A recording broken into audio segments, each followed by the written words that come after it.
Hi. All right, this is a little chat and a hello for anyone who feels their fitness and their well-being has been pushed to the side, maybe due to summer holidays, maybe due to working long hours, whatever it is. So if you're feeling that feeling of, I'm going to start next week, I'm going to start tomorrow, I'm just going to wait until I lose a bit of weight. So many people are always putting it off and off and on, but if we keep putting it off and we just keep looking around us, nothing's going to change. So until you make some little changes, nothing's going to change. So if you want to start to feel more energized, it might be your clothes are feeling tight, maybe not. It might be that you feel you just keep picking up the sugary snacks time after time after time and you want to stop it, but it's really hard. So I've got a group of really lovely ladies doing the 12-week challenge. Some of them are flying and some of them are finding it really hard. Just because you sign up to a challenge doesn't mean it's all going to fall into place. It can be hard and sometimes it can be easier. It depends what's going on in your life. So tip one, step by step. You don't need to suddenly change it all at once. So many times I've done it, I'm like, oh, okay, I need to start going to the gym 3 times a week or 5 times a week or go for a run and do this and do it. You just start steady. So the biggest tip is start steady. It is the small changes that lead to the big results. So, for example, look at your steps. How many steps are you doing a day? If you're only doing 2,000 or 3,000 steps or struggling to get that many, that could be where you start.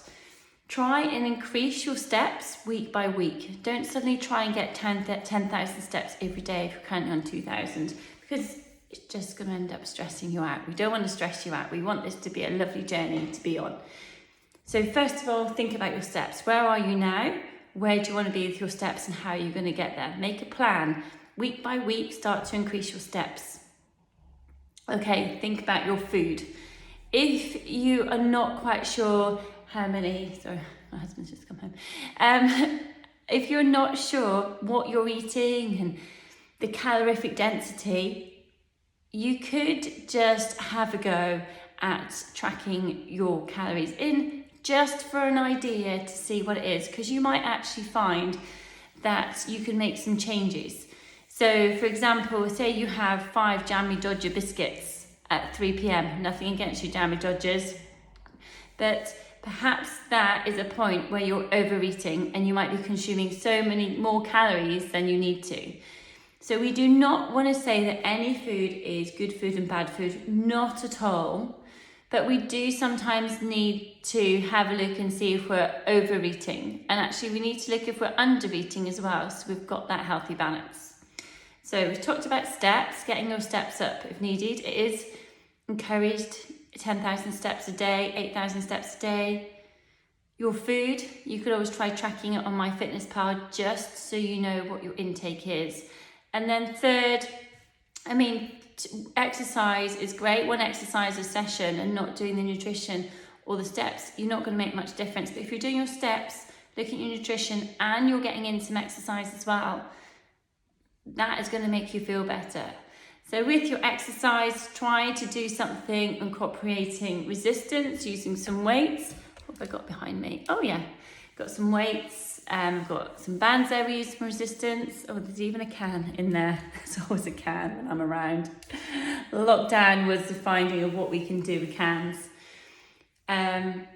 Strength training. We want to strength train. We want to feel stronger. We want to work those muscles. If you can, twice a week. If twice a week just seems to be too much, then you go for once a week.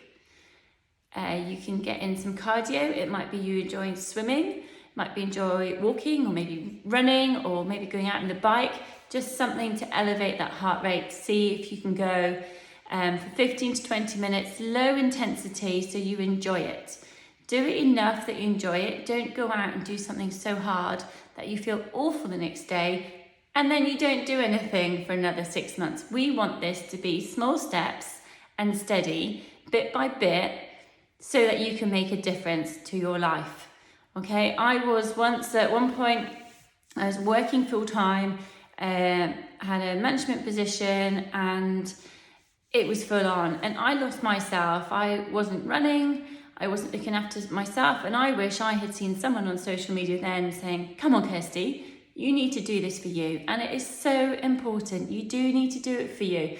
No one else can do it for you. No one else can take my body and go and do play around with some weights. No one else can take my body and take it for a run or a swim. Just have a go. Last night my husband and I went for a swim. We had an hour window. We went there, we swam for 35 minutes, we had a really good swim, came back, and it was lovely. If we'd been at home, we just would have been pottering around, not doing anything that much. And we were tired, we were really tired, and we had to pull ourselves out. And when we had the swim, we felt so much better. So for me, this is what I do as a living. You know, I'm a personal trainer, I'm extremely passionate about health and well-being. So for me to say it, it does sound easy, but I want to be the one to help you to get off that sofa, to move, to love life, love your body. We are so lucky that we can move. Movement is not a given. Let's use our body, love yourself, and move and feel good. So hopefully my little rambling will help you today. Maybe it might make you think, I'm going to go and book in for that session at the gym. It might make you look at your diary and go, right, on Monday, Wednesday and Friday, I can go for a lunchtime walk. Tuesday and Thursday, I go for a walk in the morning. It might make you say, I'm going to go and have a yoga session online. Or you might want to come and join my online sessions. Or come and join our 12-week challenge. We've got 11 weeks left, plenty of time for you to join. You know, be part of something if that helps you. If it doesn't help you, go and do the Couch to 5K. Go and do something on your own. If you want to talk about it, let me know as well.